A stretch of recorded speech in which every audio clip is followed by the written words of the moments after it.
William Tay, effectivement, alors vous qui êtes proche effectivement du gaullisme, est-ce que la droite est de retour? Est-ce que c'est aussi votre constat? Est-ce que ce sont les valeurs de la droite aujourd'hui qui reviennent en force? Alors il y a plusieurs éléments. Il y a des éléments qui sont sondagés qui montrent quand même qu'il y a un retour de la droite, c'est-à-dire la droite classique, incarnée par les Républicains et portée par le ministre de l'Intérieur, Bruno Retailleau. Sur plusieurs éléments, lorsqu'on va regarder et vous posez la question en français, quel est le ministre le plus populaire du gouvernement? C'est Bruno Retailleau, suivi de près par Gérald Darmanin. Donc ça montre quand même une tendance de fond au sein du gouvernement. L'autre point qui est intéressant, c'est des chiffres qui sont concrets. Ça a été rappelé dans votre reportage, c'est-à-dire que les adhérents auprès du parti républicain a triplé en quelques mois dans cette campagne interne. Ils sont passés à peu près de 40 000 à un peu plus de 120 000. Ça montre quand même qu'il y a une dynamique qui est au cours de ce parti et qui est également symbolisée par des victoires électorales. Ça a été rappelé. Ils ont récupéré une circonscription qui est celle de Boulogne-Billancourt. Lors des élections législatives partielles, ils ont augmenté leur score, non pas uniquement en pourcentage, mais en valeur, en chiffres réels, alors que la participation a baissé, ce qui leur permet d'enregistrer des bons résultats électoraux. Et lors des élections partielles, comme à Villeneuve-Saint-Georges, ils ont battu Lou Boyard. Donc tous ces éléments-là montrent que la droite est revenue. Ensuite, après, sur votre question, c'est est-ce que la droite s'est ancrée définitivement? C'est beaucoup plus compliqué. Lorsque vous regardez les enquêtes d'opinion portant sur l'élection présidentielle, il y a deux pôles de stabilité qui sont très forts. Un incarné par le Bloc central, porté par Édouard Philippe, qui est vu par une grande partie des électeurs macronistes comme le successeur idéal d'Emmanuel Macron, comme Pompidou était celui du général de Gaulle, même si Macron et Édouard Philippe ne s'entendent pas. En tout cas, les électeurs choisissent pour l'instant parce que Édouard Philippe est en tête du bloc central. Et l'autre point qui est problématique pour les Républicains, c'est qu'ils ont un bloc à leur droite qui est très puissant, qui pèse entre 30 et 35% des voix, que ce soit Marine Le Pen, Jordan Bardella, qu'importe les condamnations, qu'importe les échecs électoraux, et je dirais qu'importe les impressions sur leur programme, il y a toujours 30 à 35% de Français qui leur fait confiance. Donc, ce qui fait que les Républicains sont en dynamique, reviennent sur le devant de la scène, mais pas suffisamment au point de redevenir le parti dominant qui a structuré la Ve République, il faut le rappeler, qui a mis plusieurs présidents de la République, comme le général de Gaulle, Pompidou, Jacques Chirac ou Nicolas Sarkozy. Donc, elles résonnent, est-ce qu'on les entend? Est-ce que le match n'est pas plié? Il y a deux sujets pour répondre à ce qui a été dit précédemment. Je pense qu'il y a un sujet pour la droite sur comment se distinguer, comment avoir une offre politique qui soit cohérente. De toute façon, quand vous regardez, vous remontez depuis la création de l'UDR, donc le parti du général de Gaulle, le parti de droite a toujours été soumis à une forme de critique, d'accointance avec l'extrême droite ou le Rassemblement national ou le Front national. Lorsque de Gaulle arrivait, on le traitait de dictateur. Lorsqu'il arrive en 58, on même parlé, François Mitterrand, de coup d'État permanent. Jacques Chirac, on l'a surnommé Facho Chirac dans les rues. Nicolas Sarkozy, on disait que c'était un extrémiste, etc. Donc, de toute façon, ça arrive tout le temps. Et le sujet pour eux, c'est de savoir si le thème qu'ils portent sont populaires dans l'opinion. Et en fait, à ce moment-là, je réponds à votre question, l'avantage qu'a Bruno Retailleau, c'est que ce qu'il dit, quand vous regardez toutes les enquêtes d'opinion, qui est le juge qui permet de savoir si ce qu'il dit est pertinent ou pas, sur l'Algérie, sur l'immigration, sur la sécurité, il y a toujours entre 2/3 et 3/4 des Français qui sont d'accord avec lui. Pour différentes raisons. Après, il y a une question qui est posée pour lui. Je pense que c'est là le cœur du sujet sur votre question. C'est est-ce qu'il a déjà plié le match ou pas? Les Français sont d'accord avec lui. Les électeurs de droite sont d'accord avec lui. Mais il lui reproche une chose, c'est de ne pas avoir de résultats et de ne pas avoir d'action concrète. Donc, on verra ça. Non, juste une grande marche. William Tay. Depuis 2017, on a eu plusieurs Jean-Luc Mélenchon.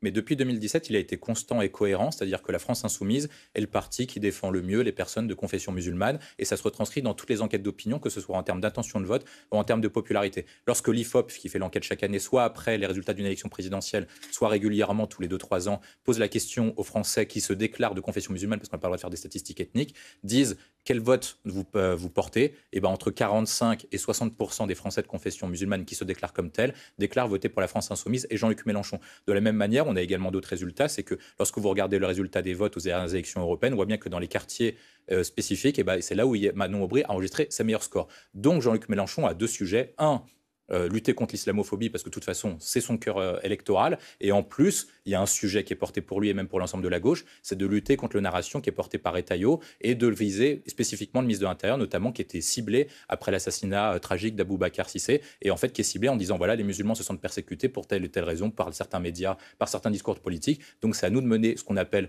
une guerre culturelle pour en fait défendre les musulmans et porter ce combat sur la place publique. Il y a eu un il y a deux sujets. Le premier, c'est sur la question du terme islamophobie.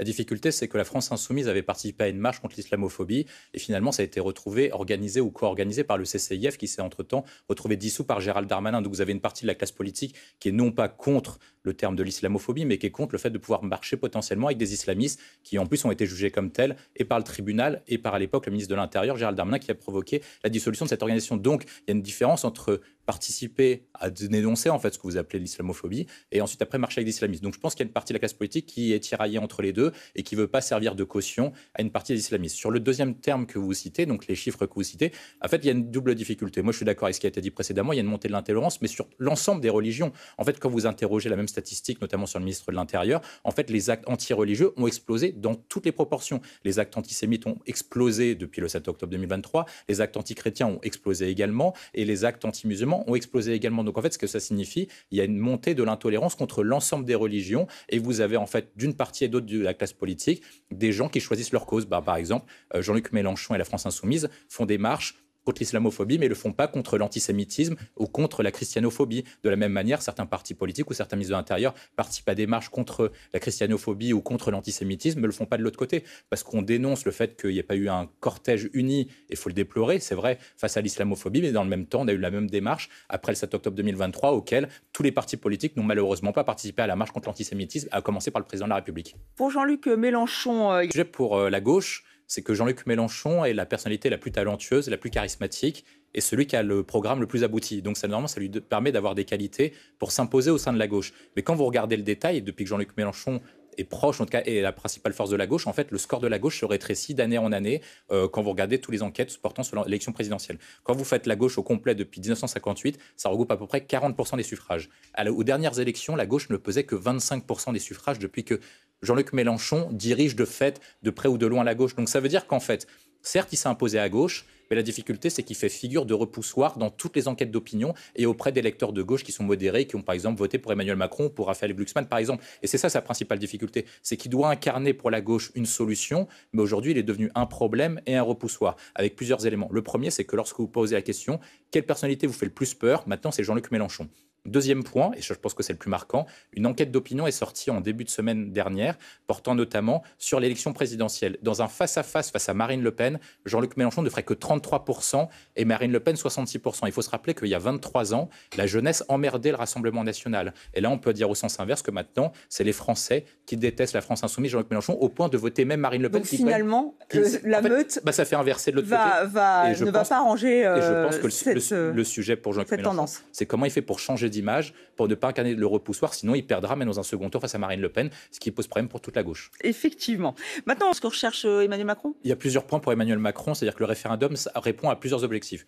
Le premier, c'est qu'il doit bloquer, il doit déverrouiller un blocage au sein de l'Assemblée nationale. Or, ça n'a échappé à personne depuis les dernières élections législatives. Il y a 3 blocs qui fait qu'aucun des blocs n'est majoritaire et surtout, il est soumis à la suspension d'une opposition des 2 autres blocs. Donc, le référendum permet de passer au-delà de l'Assemblée nationale, au-delà du blocage à l'Assemblée, pour proposer une question aux Français. Par exemple, le général de Gaulle avait proposé en 1962, alors que c'était bloqué à l'Assemblée nationale, le fait de pouvoir voter pour l'élection présidentielle de manière directe, c'est-à-dire que les Français puissent avoir le droit de vote pour l'élection présidentielle, ce qui n'était pas le cas auparavant. Le deuxième atout du référendum, c'est de pouvoir trancher un débat de société. Par exemple, est-ce qu'on doit intégrer ou est-ce qu'on doit pousser la question européenne ? C'est ce qu'avait proposé François Mitterrand avec le traité de Maastricht en disant on va pousser la construction de l'euro, etc. Donc il faut interroger les Français. Et enfin, dernier atout, ça permet au président de la République de se légitimer lorsqu'il est en difficulté.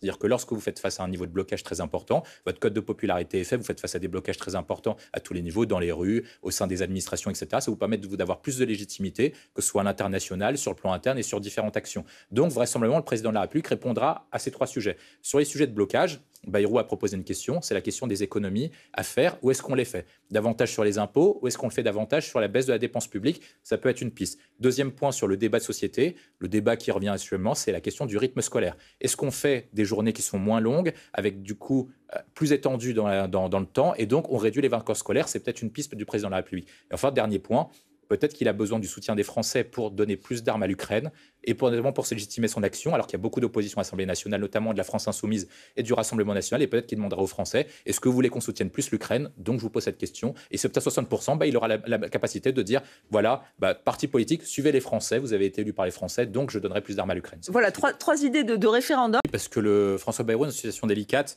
On peut dire qu'il ne survit politiquement que parce que l'Assemblée a censuré Michel Barnier et que les oppositions payent encore le coût de cette censure dans la mesure où ils ont dû adopter un budget très rapidement. C'est-à-dire qu'ils sont forcés, ils ont été forcés de soutenir François Bayrou, même s'ils sont contre François Bayrou. On prend plusieurs exemples. Le Parti socialiste avait négocié un accord de non-censure avec François Bayrou au nom du fameux conclave sur les retraites qui n'a pas tenu un mois. Donc vous avez certaines parties de l'opposition qui sont estimées flouées par François Bayrou. Pour autant, jusqu'à ce stade, aucune motion de censure n'est valable, ou en tout cas ne permet d'avoir une majorité contre François Bayrou qui survit tant bien que mal pour différentes raisons. La première, c'est que les Français ne veulent actuellement un gouvernement qui soit stable et donc très peu veulent avoir un censure. Deuxième point, c'est que les Français ont besoin d'avoir un budget et donc à chaque fois, les Français, ou en tout cas les chefs d'entreprise, disent aux parlementaires de gauche et de droite, adopter un budget même s'il est mauvais. Et toutes ces raisons-là fait qu'il se maintient. Par contre, là où il a une difficulté, et je pense qu'elle est double, c'est que tout ça peut quand même lui coûter sa place. La première, c'est que, vous l'avez dit, dans les enquêtes d'opinion, il est très bas. C'est-à-dire qu'au bout d'un moment, soutenir François Bayrou va se retourner dans l'opinion parce que vous aurez un moment où il va être tellement bas que les Français vont dire écoutez, vous ne pouvez pas continuer à soutenir François Bayrou parce qu'en fait, il nous coûte trop cher. Et en tout cas, il fait des trop mauvaises actions. En tout cas, surtout, même, il ne fait aucune action du tout. C'est ce qui lui est principalement reproché dans toutes les enquêtes d'opinion parce qu'il ne peut pas bouger, parce qu'il n'a pas de majorité à l'Assemblée nationale. Oui. Et autre point, je pense, et c'est là le cœur de l'affaire, c'est que même s'il peut survivre politiquement, aucun représentant à l'Assemblée nationale ne peut accepter ce qu'on appelle la jurisprudence Cahuzac. Donc si François Bayrou n'a pas dit la vérité devant les représentants de l'Assemblée nationale, lorsque Paul Vannier lui a posé une question, qu'il ne savait rien sur l'affaire Betaram, et qu'en commission d'enquête, les commissionnaires découvrent le contraire, ils seront obligés de le censurer au nom de la jurisprudence Cahuzac, qui fait qu'un Premier ministre, ou en tout cas un membre du gouvernement, ne peut pas mentir devant la représentation nationale. Je pense que c'est les deux points qui lui feront défaut, avant éventuellement le débat sur le budget qui promet d'être houleux pour le Premier ministre. Oui, beaucoup effectivement de difficultés pour François Bayrou dans le pari français, William Tay. Oui, parce que François Bayrou est dans une situation délicate. On peut dire qu'il ne survit politiquement que parce que l'Assemblée a censuré Michel Barnier et que les oppositions payent encore le coût de cette censure dans la mesure où ils ont dû adopter un budget très rapidement. C'est-à-dire qu'ils sont forcés, ils ont été forcés de soutenir François Bayrou, même s'ils sont contre François Bayrou. On prend plusieurs exemples. Le Parti socialiste avait négocié un accord de non-censure avec François Bayrou au nom du fameux conclave sur les retraites qui n'a pas tenu un mois. Donc vous avez certaines parties de l'opposition qui sont estimées flouées par François Bayrou. Pour autant, jusqu'à ce stade, aucune motion de censure n'est valable, ou en tout cas ne permet d'avoir une majorité contre François Bayrou qui survit tant bien que mal pour différentes raisons. La première, c'est que les Français ne veulent actuellement un gouvernement qui soit stable et donc très peu veulent avoir un censure. Deuxième point, c'est que les Français ont besoin d'avoir un budget et donc à chaque fois, les Français, ou en tout cas les chefs d'entreprise, disent aux parlementaires de gauche et de droite, adopter un budget même s'il est mauvais. Et toutes ces raisons-là fait qu'il se maintient. Par contre, là où il a une difficulté, et je pense qu'elle est double, c'est que tout ça peut quand même lui coûter sa place. La première, c'est que, vous l'avez dit, dans les enquêtes d'opinion, il est très bas. C'est-à-dire qu'au bout d'un moment, soutenir François Bayrou va se retourner dans l'opinion parce que vous aurez un moment où il va être tellement bas que les Français vont dire écoutez, vous ne pouvez pas continuer à soutenir François Bayrou parce qu'en fait, il nous coûte trop cher. Et en tout cas, il fait des trop mauvaises actions. En tout cas, surtout, même, il ne fait aucune action du tout. C'est ce qui lui est principalement reproché dans toutes les enquêtes d'opinion parce qu'il ne peut pas bouger, parce qu'il n'a pas de majorité à l'Assemblée nationale. Et autre point, je pense, et c'est là le cœur de l'affaire, c'est que même s'il peut survivre politiquement, aucun représentant à l'Assemblée nationale ne peut accepter ce qu'on appelle la jurisprudence Cahuzac. Donc si François Bayrou n'a pas dit la vérité devant les représentants de l'Assemblée nationale, lorsque Paul Vannier lui a posé une question, qu'il ne savait rien sur l'affaire Betaram, et qu'en commission d'enquête, les commissionnaires découvrent le contraire, ils seront obligés de le censurer au nom de la jurisprudence Cahuzac, qui fait qu'un Premier ministre, ou en tout cas un membre du gouvernement, ne peut pas mentir devant la représentation nationale. Je pense que c'est les deux points qui lui feront défaut, avant éventuellement le débat sur le budget qui promet d'être houleux pour le Premier ministre. Oui, beaucoup